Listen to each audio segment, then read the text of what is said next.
pathway is the American Diabetes Association. I'm not worried about the structure of the glucose molecule and the stereoisomers. I will let you know that for those of you that ever go on to take organic chemistry, you'll have to know all about that. You have to be able to draw out all those molecules, they call it organic because everything's based off carbon. They'll have you draw out all that stuff, okay? You will not have to do that in this class. On page 290, again, you've got this in your key terms. I've got it all broken down for you, but this is where you can read about the information concerning monosaccharides, disaccharides, polysaccharides. I think the only one that I did not cover that's in that chapter that you don't have on your key terms is that word at the bottom of the left-hand column on 290, oligosaccharides. I don't think I put that one on your key terms, which means it probably won't be on your exam. Pathway that I told you about, the Embden-Meyerhoff pathway, your key term tells you all that I want you to know about it, but if you are interested in it, that pathway is listed on page 291, figure 14, tac 8. That's the Embden-Meyerhoff pathway.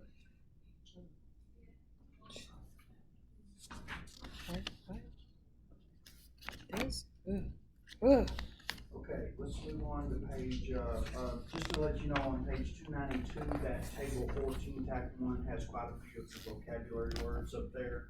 The definitions may be a little bit different than what I gave you. If you have to study them, I would study the definitions I gave you on the definition sheet, okay? But that box would be helpful. Moving on to page 293, I do want to go over again talking about the importance of insulin versus glucagon.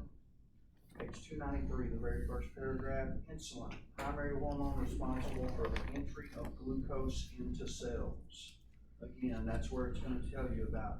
I want you to be able to see that concept. Don't just memorize insulin's produced from the pancreas and it lowers your glucose. I want you to be able to think about it and think about if your body produces insulin, all that glucose that's in your bloodstream is distributed to the places it's needed, like cells, like muscles, like adipose tissue.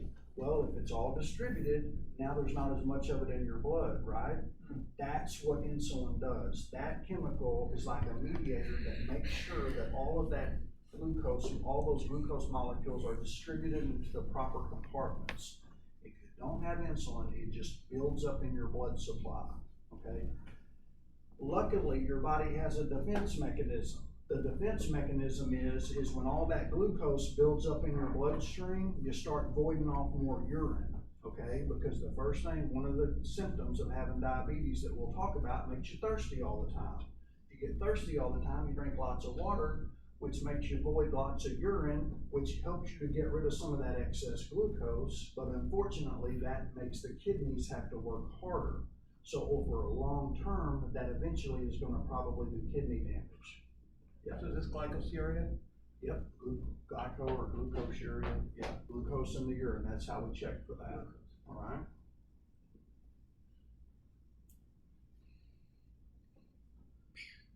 Very last sentence in the first full paragraph says, insulin is the only hormone that will decrease your glucose levels and is referred to as a hypoglycemic agent. Next paragraph talks about glucagon. Again, it states this is the primary hormone responsible for increasing your glucose levels.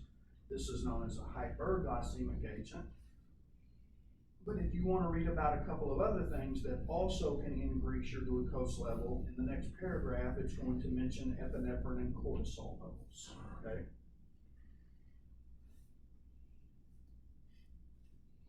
Hyperglycemia, right-hand column, page 293, up toward about, a little bit less than halfway down. Hyperglycemia, that's an italicized word, is an increase in your plasma glucose levels. The major disease that goes with that is called diabetes mellitus. I'm halfway down in the right-hand column. That's your definition, pretty much, for diabetes mellitus. And then at the very bottom of page 293, the three disease states that I want us to basically understand is type 1, type 2, and then we'll also talk a little bit about gestational diabetes, which is just basically where you catch diabetes when you're pregnant. As soon as you deliver the baby, usually it goes away. Okay, that's called gestational diabetes.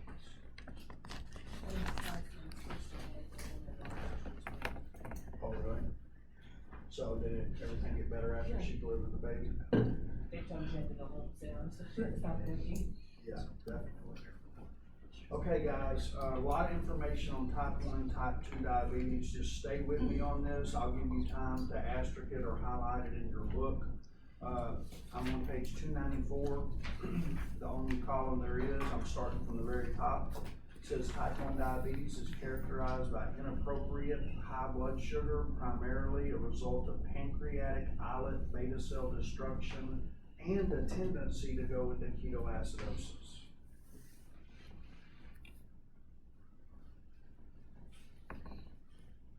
Next paragraph, type 1 diabetes is a result of cellular-mediated autoimmune destruction of cells of the pancreas, causing an absolute deficiency of insulin secretion.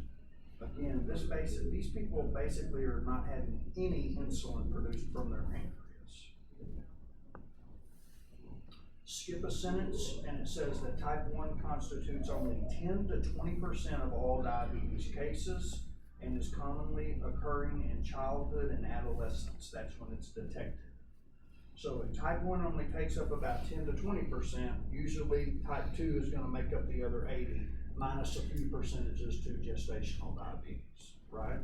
So type 2 is more common than type 1. All right, go down about 5 or 6 more lines. I'm in the middle of a line that says characteristics of type 1. Everybody with me? Characteristics of type 1 diabetes include abrupt onset, it's not gradual. These patients have an insulin dependence and they have a ketosis tendency.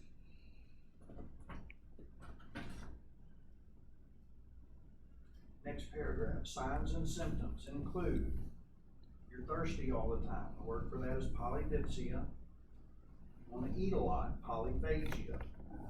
Polyuria, that's increased urine production. These patients also sometimes have rapid weight loss. They can sometimes hyperventilate. That's basically a defense mechanism for when they go into ketoacidosis. If you have a lot of acidity inside your lungs, you're going to start hyperventilating, and that's the body's mechanism to equal that out, so your pH in your blood stays where it needs to be.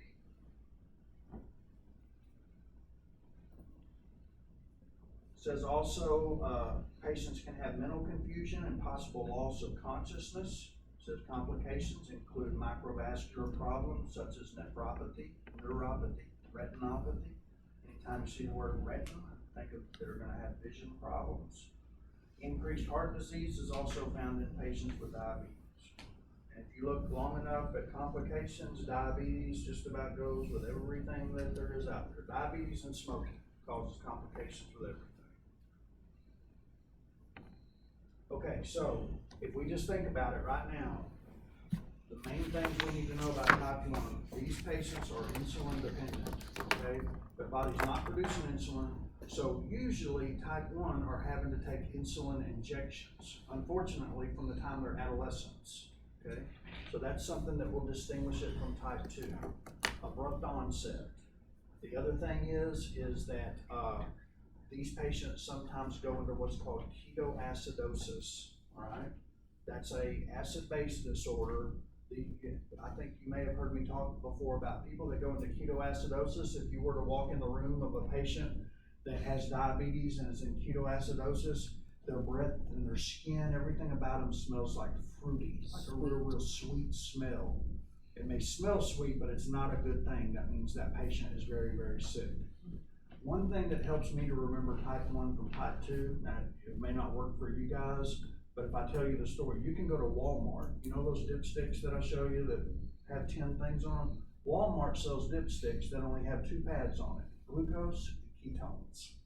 What kind of patients do you think need those dipsticks? Type 1 diabetes? Yeah, right? I mean, because their doctors say, go to Walmart, buy some dipsticks, and you call me. Don't call me if your glucose is positive, because they probably already know it's gonna be, but you go to the ER or you call your doctor if those ketones go positive, okay? Because these patients sometimes can get critically ill if the ketones are high enough. I almost went ketoacidosis. My sugar was 790, my lips are blue and I couldn't breathe. I was doing the fish mouth respirations where it's like a fish out of water trying to gas in the breath. Yeah. And I was in, they were gonna send me to El Dorado and put me on insulin drip, but we were finally able to get it enough down where they could keep me at warm, but I did that and I almost died, like, I think probably about 3 Februarys ago. Yeah, glucose values, what Wendy's talking about is glucose values, you know how I told you, I'm not really worried about you guys memorizing normal ranges. Glucose is one of the analytes that I do want you to know what the normal range is, because if you work in the chemistry department, you guys can ask Jason this to back me up, but glucose is one of those analytes that are regularly, we have to call that to the floor. I mean, it's one of those that, the magic number that we always went by is 40 and 400. If a glucose is ever less than 40, all right, that's critically low, you have to call that to the floor, and greater than 400. That's two numbers that are very easy to remember. Less than 40, greater than 400. Now that does not mean that between 40 and 400 are normal. That's the ones though to where, look, the physician needs to be notified about that right away, okay? 40 and 400. And I think you had that in the intro class as well. Okay, type 2 diabetes, page 295, very start of page 295. It says this is characterized by hyperglycemia as a result of an individual's resistance to insulin with an insulin secretory defect. To skip a sentence, it says that type 2 constitutes the majority of all diabetes cases. Most patients in this type are obese or have an increased percentage of body fat distribution in the abdominal region. It says a lot of times this type of diabetes goes undiagnosed for many years and is associated with a strong genetic predisposition. With increased risk are patients dealing with age, obesity, and lack of physical exercise. Characteristics usually include adult onset of the disease and milder symptoms than in type 1, with ketoacidosis seldom occurring. Usually type 2 diabetics do not go into ketoacidosis. I'm sure that there are exceptions, but for the most part, they will not go into ketoacidosis.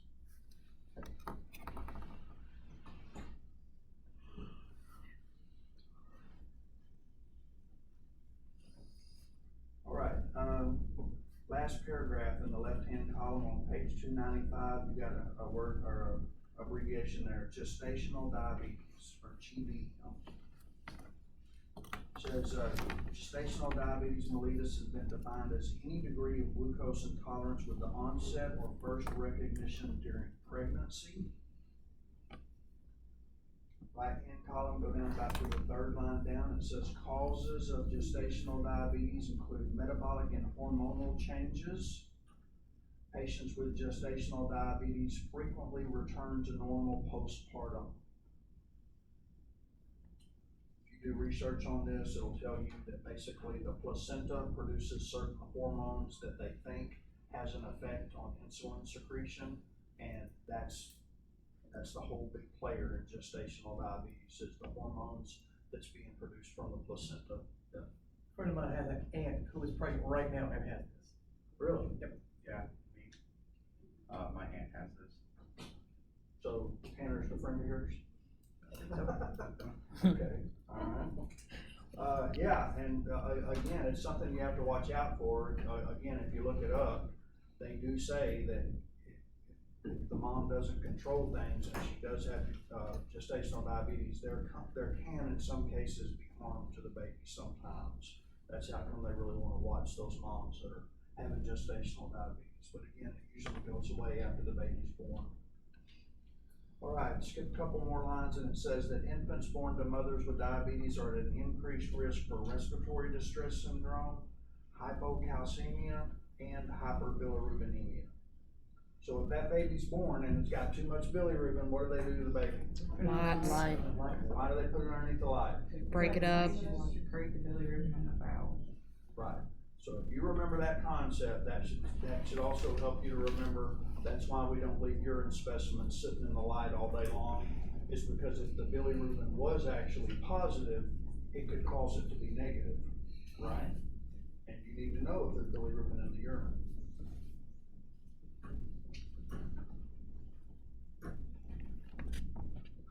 Okay, let's, this is a good spot to stop before we start getting into, some of the testing and things. It's not quite as common as hyperglycemia, but we need to hit a little bit on hypoglycemia. People that tend to possibly, it's exactly opposite. They're not worried about their blood sugar being too high, but they're worried about that possibility that I told you less than 40, or well, actually hypoglycemia, I think is anything less than 55 or 60. Under hypoglycemia in the right-hand column on page 298, first of all, it says hypoglycemia involves decreased plasma glucose levels and can have many causes. Some are transient and relatively insignificant, but others can be life-threatening. Well, the book doesn't really just go out there and tell you what causes hypoglycemia. All right, it basically skirts around it. Well, I'm going to tell you what I looked up, and everything I found is that I can't find any one thing that says this is what causes hypoglycemia.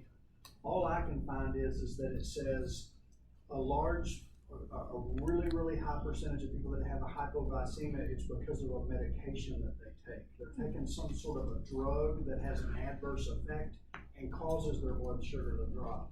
One of those things can be insulin, because there's some people that have diabetes that, let's say that they go out and they eat, and they know they shouldn't eat it, but they're like me, they go out and eat something they probably shouldn't, and they eat something that's loaded in carbohydrates, and so they think, well, hey, I'm gonna give them a little extra dose of insulin, okay?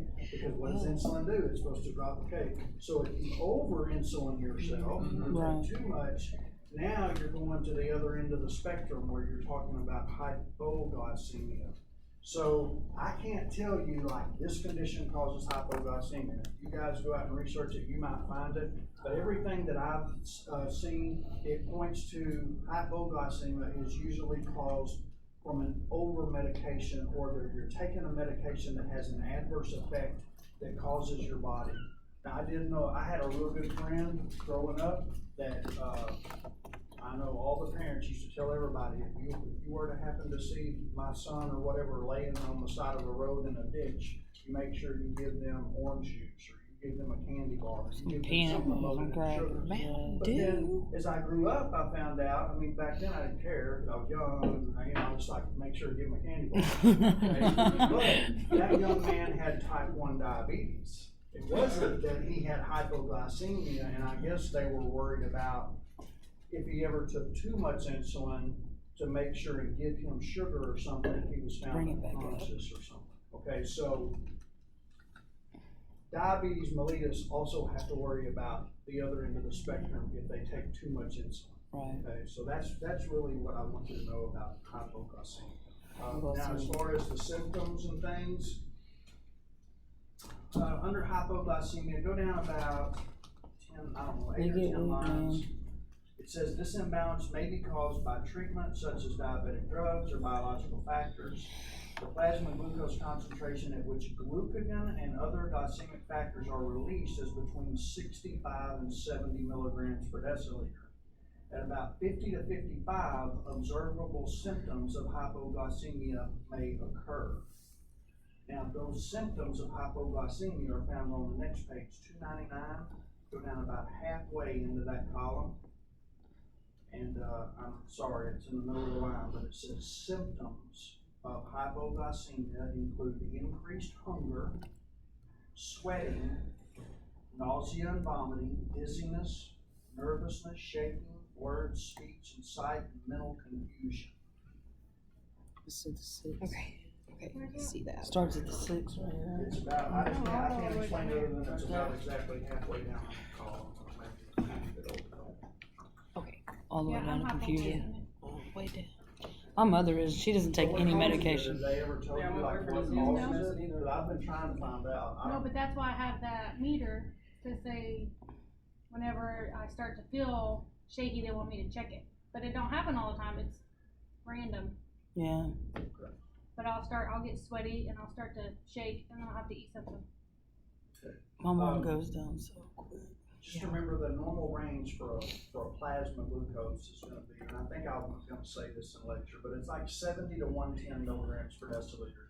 That normal range changes periodically, like you guys, like I went and had a pre-assessment done not long ago, And I thought 70 to 110 was normal. Well, I had a fasting plasma glucose of like 105, and they told me I was pre-diabetic. And I'm like, look, man, I'm in their normal range, you know? But they've been kind of narrowing that window a little bit, so it may be starting to get to 70 to 100. So It 70, just depends 100. on which book you get it out of. One book will tell you 70 to 110, another one will tell you 70 to 105, but be able to recognize it. If you see it in a multiple choice question, just be able to recognize what the normal range would be, okay? It'll be close, yeah. Is it normal range of blood glucose? Plasma glucose. Plasma, thank you. And that's you may not realize it, but that's a valid statement. We're gonna have to talk about it here in a minute. Whole blood glucose, like the people that take their finger stick glucose, that actually has a different normal range. It's close to, but it's actually usually gonna be a little lower than what your plasma glucose is supposed to be. Whole blood glucose versus plasma/serum glucose has a little bit different normal range. I just wrote all three of them, 70 to 100, 70 to Actually, I'm 110, going to 70 read to it to you. 105. It's in the next Just so I have page. a Okay, so multiple I'll choice go question. close. Page 300, methods of glucose measurement. I'm on page 300 in the right-hand column. It says glucose can be measured from serum, plasma, or whole blood. It says today most glucose measurements are performed on serum or plasma. The glucose concentration in whole blood is approximately 11% lower than the glucose concentration in plasma. Whole blood would be if you have some sort of a little point of care testing that can do it off of a purple top, like you just put a drop of blood, okay, one drop of blood, or even a finger stick, a glucometer, okay? That is using what's called whole blood testing, right? So it can be a little bit lower.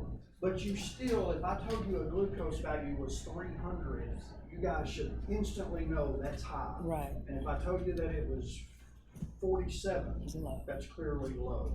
If I tell you just between 70 and 110, around that area, Normal. is where your fasting glucose should be. You can see it correlates, because you can take your blood sugar while you're laying in the hospital bed, and it says this, and then they draw your blood and run it through your BMP, and then your glucose will be higher.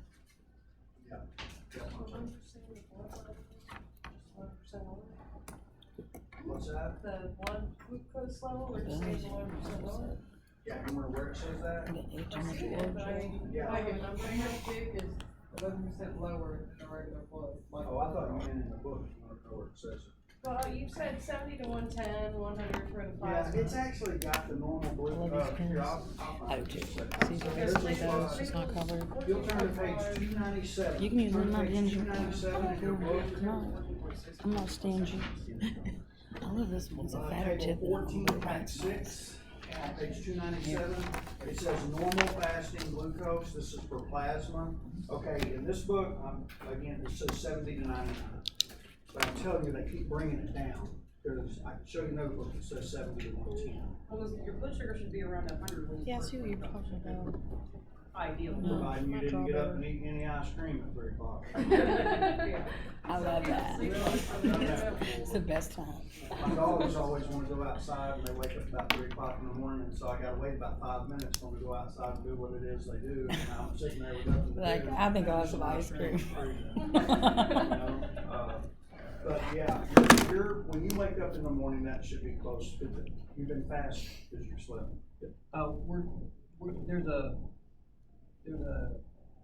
There's a range of 70 to 100-ish. What would be the value that you would like us to remember for our upcoming exam in this class? 70 to 110. Thank you. 70 to 110, just 'cause that's, if I put that, I'm gonna say 70 to 110. What will a register would say? 70 to 110, 70 to 100, it'll be in multiple choice, but they would It's never, just a- they're never gonna tell you It's one answer scratchier. 70 to 100 and Yeah. another one 70 to 110. I like So you're gonna be Smallest, small, better. Okay, so there's gonna be a lab, like the lab we do today, where we're not gonna do a finger stick glucose measurement, we're gonna do an actual plasma glucose measurement. It's gonna be done exactly like we did our last lab in there, except instead of you doing everything in the cuvettes, You're probably gonna have to do it in the blood bank tubes because it requires a 37-degree incubation. And then after you incubate it, I think it says on your procedure for 5 minutes, you're gonna have to pour it over into a cuvette. Because the only way you can read it on our specs is in one of those cuvettes. So today's lab should be pretty easy for you, because it's very similar to what we did in the last lab, except the incubation stage is gonna be different. Page 301, under measurement of glucose. Oh, no, there's one more thing I need to tell you guys about in case they ask you on the registry. Go back to page 300, right where we finished off with see that 11% that you got highlighted for the whole blood? Mm-hmm. Go down about 5 lines and it says sodium fluoride ions or gray top tubes are often used as an anticoagulant and preservative of whole blood, particularly if analysis is delayed. Okay. Gotta cover this because they always ask, what is the preferred tube to draw glucose measurements? The answer is a gray top tube. When you go to clinicals, you'll never see glucose if on a gray top tube. Simply because when you go to a clinic or you're at a hospital, there's not gonna be a delay in measuring glucose. You're gonna do it within 2 hours, okay?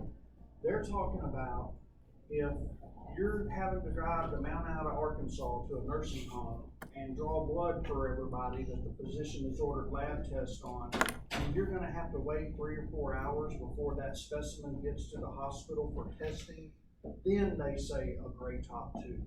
Gray top tubes are kind of a rare tube.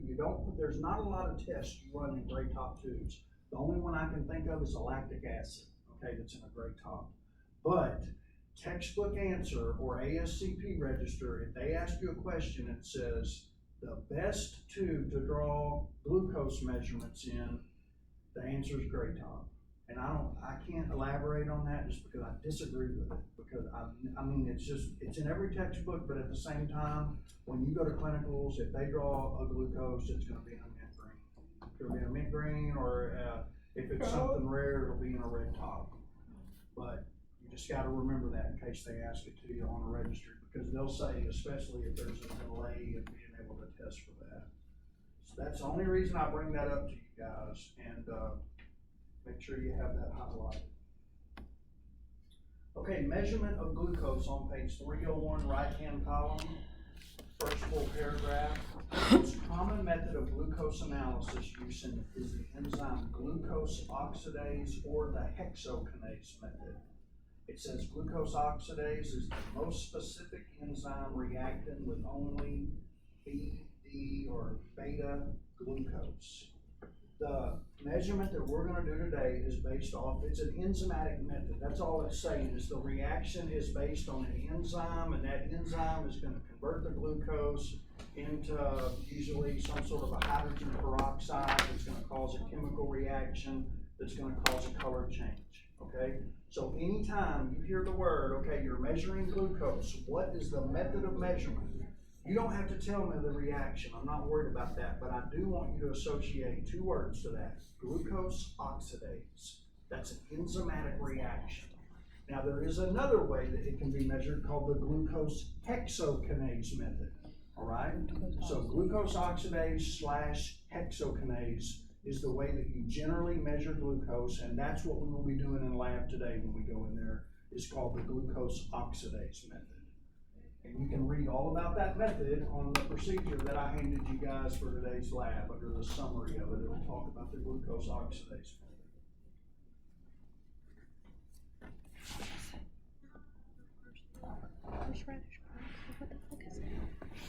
Okay, on page 302. No. Under self-monitoring of blood glucose, I'm in the left-hand column, about 1/3 of the way down. It says the ADA has recommended that individuals with diabetes monitor their blood glucose levels in an effort to maintain levels at as close to normal as possible. For people with type 1 diabetes, the recommendation is 3 to 4 times per day. That means they possibly are having to stick themselves in a finger 3 to 4 times a day. I had a lab director that had type 1 diabetes, and he kept his own charge container in his office because he had to give himself shots and do his finger stick for the checks, and so he had many of those little needles. I call them TB skin test needles. that's what they look like. And he was type 1. 30 kilos needles. He was very moody, had mood swings, and I swear it had to do with his glucose levels. He was a really nice guy, but I just think that he felt a lot better after he gave himself insulin. Oh, yeah. It'll make you do that. Sugar makes you mean. Okay, it does talk about a glucose tolerance test. I think we covered that in the intro to MLT class. Make sure that you read over a glucose tolerance test. I'm not gonna really talk about it a long time today up here, other than there is a test that you can do where a patient comes in and you draw their fasting blood sugar, and then you give them some form of a drink where they actually take a dietary supplement loaded with glucose. Their body should react to this drink like every 30 minutes. It's going to have different levels.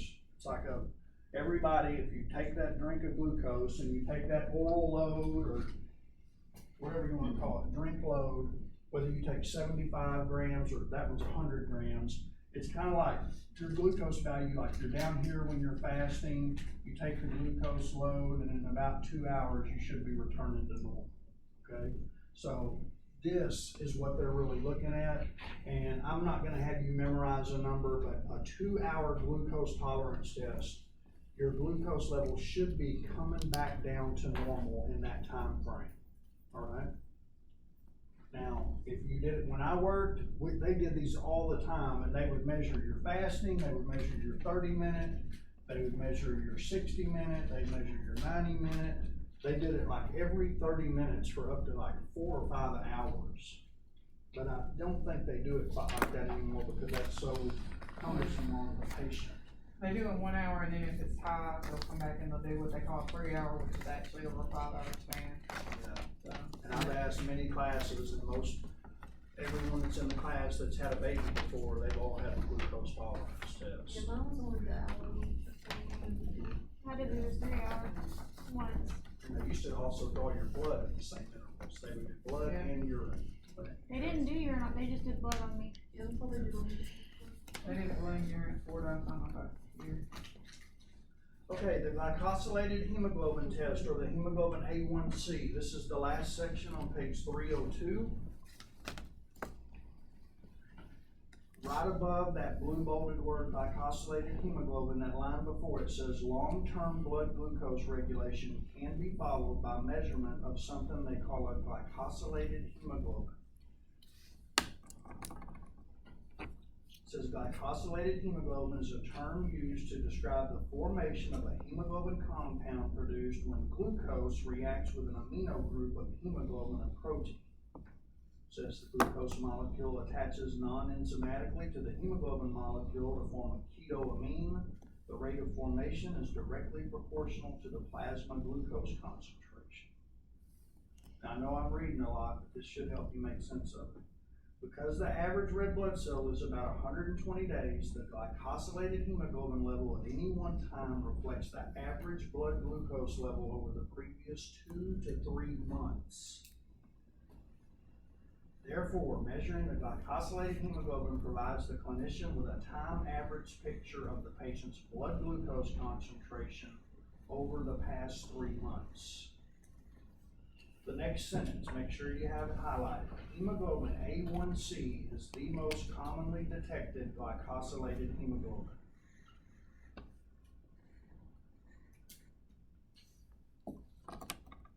Skip a sentence and it says the A1C is a more reliable method of monitoring long-term diabetes control than random plasma glucose.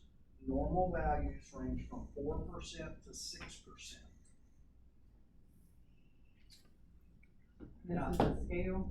Yeah, now, I won't test you on this, but I do want you just to look at it as a reference, guys, so it makes sense to you.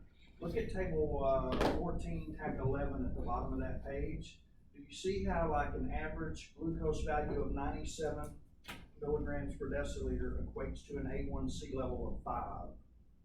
So if a physician runs an A1C on you and you get a result of 5, the physician's gonna say that's a pretty good number. See what I mean? A 5 would relate to an average glucose of 97. 12 would not be a good number, I'm right? 14 right now. You're 14? Yeah, I had it down to 10, but it's like 14, yeah. So if you have an A1C percentage of 12, that means that your average glucose concentration is 298. That's pretty up there. Okay, that's way up there. You wouldn't want that. You get in trouble and the doctor can say you gotta start doing something. Monitoring your diet. Okay. Again, on page 303, from where you were just at, about normal values range from 4 to 6%. Drop down about 10 lines, and there's a real important sentence you need to remember. I'm in the middle of a line, but it says, it is also important to remember that 2 factors determine the glycosylated hemoglobin level: the average glucose concentration and the red blood cell lifespan. The average glucose concentration and the red blood cell lifespan. Remember, there's gonna be certain situations where you've got a patient that is a diabetic, but they also have some sort of anemia. If you have an anemia, your red blood cells, they usually don't survive 120 days, right? You've got some disease process going on that where their red blood cells may not live 120 days. So that would, the physician would have to keep that in mind, okay, on the hemoglobin A1C level. But those 2 factors are big. They asked that at Student Bowl question last year. They said name the 2 factors that determine an A1C level. And whatever team they asked that to, I think they got it right, or they asked it to us, but that's real important. You can just about bet that'll be on your exam. Okay, the next paragraph down, this is the last paragraph in the left-hand column on page 303, says current ADA guidelines recommend that an A1C test be performed at least 2 times a year with patients who are meeting treatment goals and who have stable glycemic control. For patients whose therapy has changed or who are not meeting glycemic goals, they want that A1C test to be ran quarterly.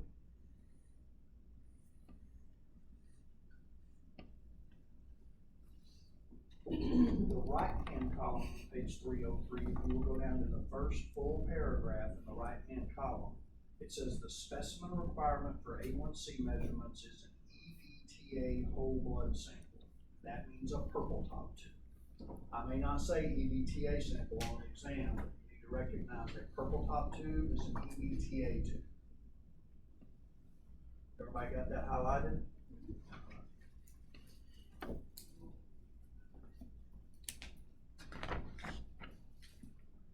Okay, let's talk a little bit about ketones on page 304. Again, ketones usually test positive if a patient is a type 1 diabetic and their diabetes is not under control. Among ketones on page 304, bottom of the left-hand column, it says ketones are bodies produced by the liver through metabolism of fatty acids to provide energy.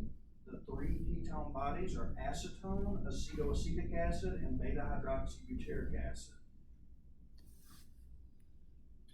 Over in the right-hand column, it says in cases of carbohydrate deprivation or decreased carbohydrate use, such as in diabetes, starvation, high-fat diets, prolonged vomiting, and glycogen storage disease, blood levels increase to meet energy needs.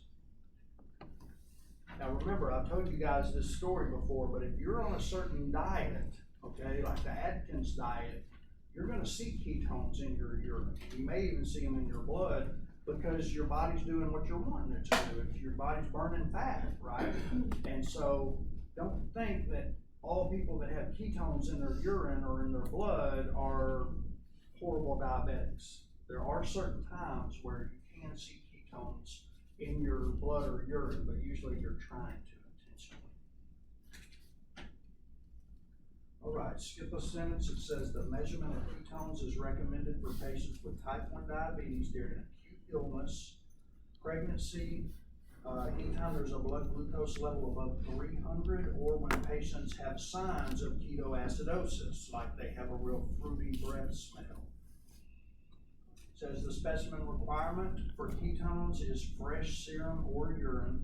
The sample should be tightly stoppered and analyzed immediately.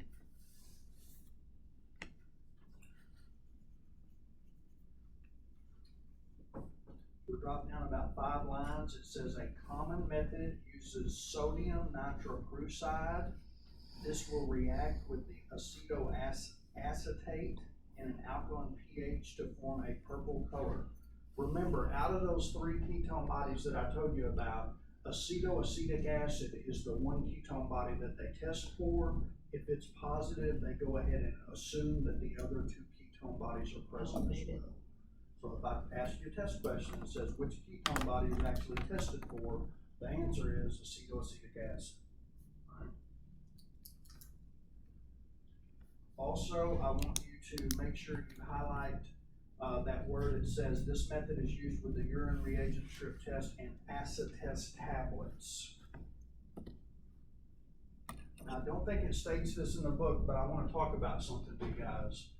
When we did the intro class, this acid test is really, really easy. Here's a pill, and it contains a chemical in this pill called sodium nitrocrucide, okay? All you do is you either add 1 drop of urine or 1 drop of serum to the top of this pill. If it's urine, you wait 30 seconds to see a color change. If it's serum, you wait 2 minutes to see a color change. Any degree of purple color is a positive reaction for ketones. Now, if you'll remember, on the dipstick, there's a pad for ketones, right? It's not a pill, it's just a pad. But guess what's in that pad? Sodium nitrocrucide. It's the same chemical that they put in this tablet, all right? The reason that some hospitals prefer this tablet is because you can actually do a serial dilution on this to see how strong their ketones are. And all you do to that is you take a serum sample, okay? You spin down a yellow or a red top tube. I don't think you can use plasma for this. It has to be serum. You spin it down, you take the supernatant off of it and put it in a tube.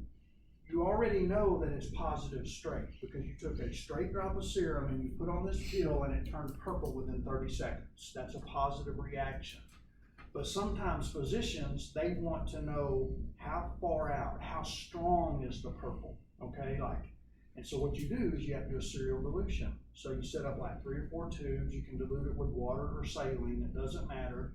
You do a straight, you do a 1 to 2, a 1 to 4, a 1 to 8, a 1 to 16. You usually don't go any further than that. And then what you do is you mix up, you make your dilutions, and then usually you get a brown paper towel or a Chem wipe, you lay out 5 pills. You add 1 drop of straight, 1 drop of 1 to 2, 1 to 4, 1 to 8. Do you understand what I'm saying? And so your pill colors are going to probably go from dark purple to lighter purple until you don't see a purple. The result that you report out is going to be the last dilution that was positive. So if I'm working in chemistry and the ketone test goes up, I report out positive, and then I either footnote or hit the drop down box and say just how positive it is, like it was positive through a 1 to 8 dilution. As I say, if the 116 was white, the 118 had something on it, 1 to 8, we would report the 1 to 8. Yes, yeah, report the last pill that turned purple. Any purple color to the very last pill of the dilution. I used to hate that test because I would always cheat and I would do the delta check. I'd like type in the patient's name, and if I saw that Haley was working the graveyard shift, because they order it every 8 hours, okay? And if I see that Haley turned out a positive ketone at 1 to 16, I may as well go ahead and do my 2-fold serial dilution because it's going to be positive. See what I mean? Right. So you kind of cheat a little bit. But if Haley turned out a negative result on the graveyard shift, well, then I'm only going to use 1 pill and hope it's negative, so I don't have to do a serial dilution. You understand what I'm talking about? Yeah. You can find out who did the last test. Yeah. We just mentioned acid test. Isn't that the confirmatory for ketones? Yep, for urines. Again, you're going to add 1 drop of urine to that pill, but except with urines, you wait 2 minutes with urine. And I may be telling you backwards. One of them's 30 seconds and the other one's 2 minutes, but that's the reason there's a package insert in that kit. Okay, read it. But I've done so many of them, I can't believe I don't remember, but I've done them both.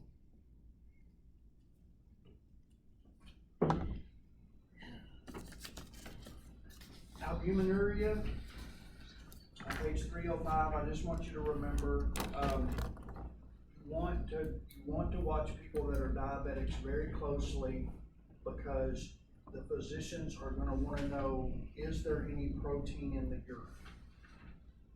a lot of times your albumin pad on your urine dipstick, it doesn't show positive unless there's a certain amount of albumin. There's always gonna be a little bit of albumin, but you don't even wanna see that in a diabetic, okay? So they want to be able to detect very small amounts of albumin in the urine, which is that word they used to use all the time called microalbumin.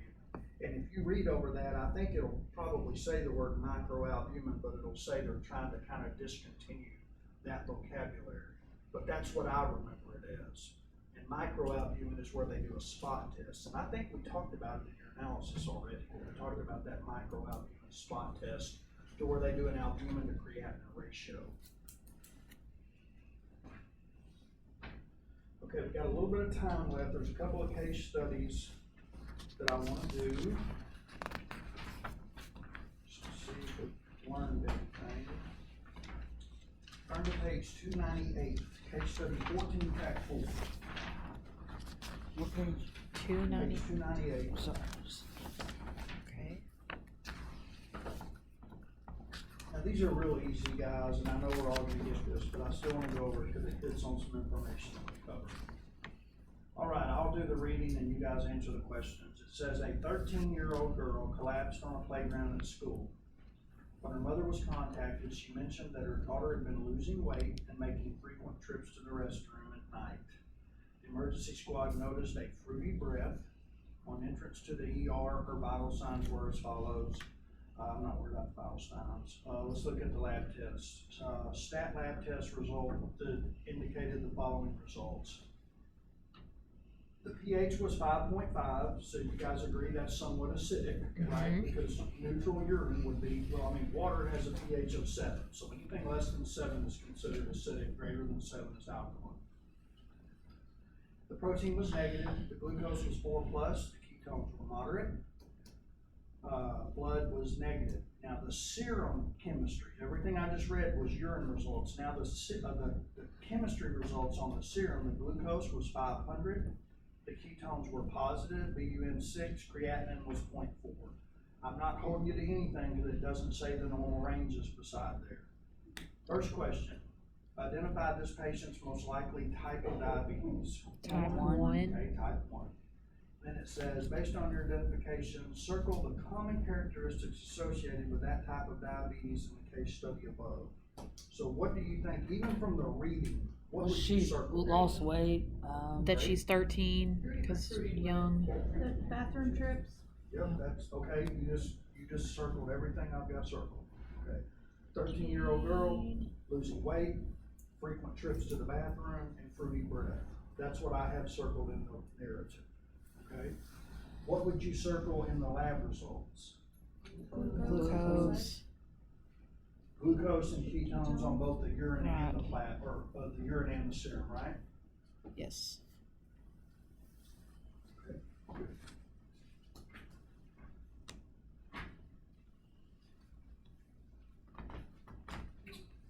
Okay, let's look at page 294. Let's look at that case study. 14 tac 1, page 294. Says an 18-year-old male high school student who had a 4-year history of diabetes was brought to the emergency department because of his excessive drowsiness, vomiting, and diarrhea. His diabetes had been well controlled within 40 units of insulin daily until several days ago when he developed excessive thirst and polyuria.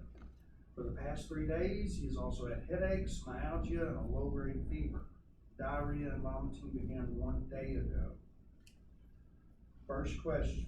Now you can see the lab results, and the first question says, what is the probable diagnosis of this patient based on the data presented? Ketoacidosis. Right, this is a diabetic, more than likely type 1 and ketoacidosis. Good. Number 2, what laboratory tests should be performed to follow up on this patient and aid in adjusting insulin levels? The A1's, the hemoglobin A1C. Good, and A1C. An A1C would be a test that you could use for follow-up. Number 3, why are the urine ketones positive? What causes positive ketones, in other words? Ketones in the urine. The body is starting to break down fatty acids. It's not able to utilize glucose for energy, so it's starting to break down fatty acids. Number 4, what method or methods are used to quantitate urine ketones, and which ketone do they detect? Where we went over this in lecture. What's the test that we can quantitate ketones that I talked about? Serial dilution. The ACE. You can do a serial dilution on those ketones by using the acid test tablet. Yes. Okay. And then it says which ketone does it detect? The yeah, the one that's at 20%. Yes. Yeah, I can't remember how to say it, but I I know it's can't say it 20%. now. Acetoacetic acid. Acetoacetic. Acid. There's 3 of them: acetone, acetoacetic acid, and that other one's beta hydroxybutyric acid. Okay.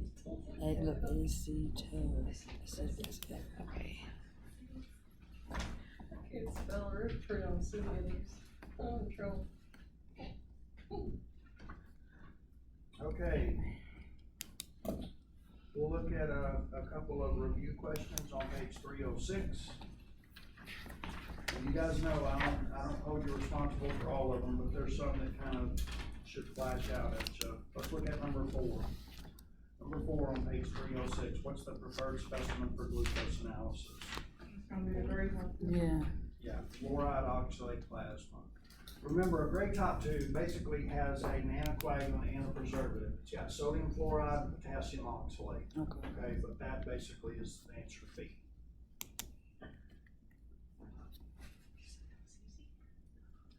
How about number 12? Monitoring the level of ketone bodies in the urine via the nitroprusside reagent provides a semi-quantitative measurement of. Well, because they just measure one, but they just assume that the other two And that is acetoacetate or acetoacetic acid. That's close enough. The answer you would pick out of there is A. A. Number 13, a factor other than average plasma glucose value that can affect the hemoglobin A1C level would be what? the red blood cell lifespan and glucose concentration. Yeah, they give you glucose concentration. Oh, sorry. So the answer should be B. You got right. Everybody with me? B, the red blood cell lifespan. All right, and one thing that I'm throwing into the mix that's gonna be from Britt's notes, okay, that I want you to be able to recognize, is that the normal range for a plasma glucose value, I want you to have in your notes, is 70 to 110 milligrams per deciliter. Got I that know your somewhere in book here. says 70 to 99, but let's just go with 70 to 110, because that's more than likely what we're gonna Yeah, present. right there. Also, I want you to remember these values: less than 40 and greater than 400 milligrams per deciliter for this class, okay, for this class is gonna be considered critical values. I want you to know the normal range, but I just kinda want you to start getting in your head for glucose values, less than 40, greater than 400, are what I consider to be critical values. And what is involved with a critical value? Yeah. You gotta call it, okay? You'd be surprised, I mean, people can have glucose values at 280 all day long, okay? Even though that's extremely high, you don't have to call that, okay? But anytime you have a value that is less than 40 or greater than 400, you have to call it. Yeah, Is it serum glucose? this is plasma glucose. Plasma or serum, just you can put either one of them. The supernatant of a yellow or a red top or a green top too. Okay, now I want to advise you guys to another situation that Wendy talked about, and this happens in the lab all the time. A lot of patients that are in the hospital, especially ICU patients, critically ill patients, they want those patients to have their glucose value every 4 hours. They don't draw blood from them every 4 hours, but there'll be a nurse come around with a glucometer and stick their finger and do a finger stick glucose on them every 4 hours. If they ever have a finger stick glucose, guess what? That's less than 40 or greater than 400. It is a reflex testing protocol that they have to draw a blood sample and verify that result, okay? So, a lot of times what'll happen is, they'll send us the slip down and it'll say finger stick glucose on Lisa Smith is 37. And then that's critical, and then they'll send a tube of blood, and then you'll have to do that. You already know more than likely it's gonna be critical, okay? But if Lisa has a finger stick glucose that equal, what did we say, 37? Okay, that's basically done on whole blood, that's done from the fingertip, okay? Remember, we said that's gonna be a little bit lower, about 11% lower. So if we run plasma or serum down in the lab and we get a result of 45, okay, that doesn't mean either one of these answers is wrong. They're still right. In other words, you're not gonna get perfectly matching numbers because both of these measurements was done differently. One was done on a glucometer, the next one was done on a huge analyzer we have down in the lab that maybe used a different test method. Let's say this one was done based on the glucose oxidase method, and this one was done based on the glucose hexokinase method. But still, the bottom line is, these are both very, very low results. So a physician is going to probably take action. He or she's gonna see that result and say, hey, we gotta give some drug to raise that glucose value up. Okay, so maybe there's some sort of artificial glucagon or something. Yeah. Those are lower than 70, and 70 would be the bottom area of normal. Right. Okay. But don't kid yourself, 70 to 110 is the normal range, but if you go too much lower than 70, a patient starts becoming symptomatic. And you gotta go quite a bit above 110 before the patient starts getting symptomatic. But you've gotta be thinking diabetes. I think your book gives a value of anytime someone, I think it uses 126. Anytime somebody has a glucose value, a fasting glucose value of 126 or higher, they get suspicious of diabetes.